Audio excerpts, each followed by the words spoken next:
নমস্কার বন্ধুরা, আজকে রেসিপি বলতে রেসিপি সেরকমভাবে কিছু করবো না। আমাদের রাধাকৃষ্ণের মন্দিরে এখানে ভোগ দেওয়া হবে আমাদের মন্দিরে, সেই জন্য কী কী রান্না করেছে সে তোমার সঙ্গে শেয়ার করি।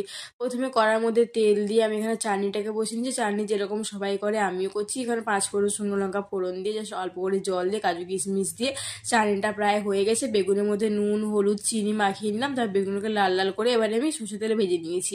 তারপর বেগুনগুলোকে থালার মধ্যে তুলে রেখে দিয়েছি। এবার ভাজবো ফিঙ্গার চিপ আলু ভাজা, যেরকম মাছের ঝোলে আলু কুটি মানে মোটা মোটা করে সেরকম আলুটা কুটে হালকা 70% সিদ্ধ করে নিয়েছিলাম। তারপরে ওর মধ্যে কর্নফ্লাওয়ার কাশ্মীর লঙ্কা গুঁড়ো মাখিয়ে নিয়েছি। এখানে বাঁধাকপিটাও প্রায় আমার হয়ে গেছে। বাঁধাকপির মধ্যে ওই 5 ফোড়ন শুকনো লঙ্কা ফোড়ন দিয়ে বাঁধাকপিটা তুলে দিয়েছি। বাঁধাকপিটা কত সুন্দর কালার এসেছে।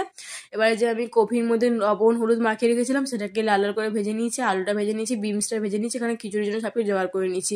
কড়ার মধ্যে সরষের তেল ফোড়ন দিয়ে একটু 5 ফোড়ন শুকনো লঙ্কা দিয়ে ডালটাকে ভেজে খিচুড়ি জলের মধ্যে দিয়ে দিয়েছি। খিচুড়ির মধ্যে এখানে মশলা কষিয়ে দিয়ে দিলাম। মশলার মধ্যে একটু তেল দিয়ে টমেটো আর একটু কাশ্মীরি লঙ্কা গুঁড়ো, একটু আদা বাটা, শুকনো লঙ্কা এগুলোই দিয়েছিলাম। এখানে বেগুনি করবো বলে বেসনটা গুলে নিচ্ছি। বেসনের মধ্যে লবণ হলুদ আর একটুখানি হালকা কাশ্মীরি লঙ্কা গুঁড়ো দিয়ে জল দিয়ে গুলে নিচ্ছি। এখন বেগুনটা দেখো কত সুন্দর বেগুনগুলো ফুলেছে। তারপরে এখানে পাঁপড় ভেজে নিচ্ছি।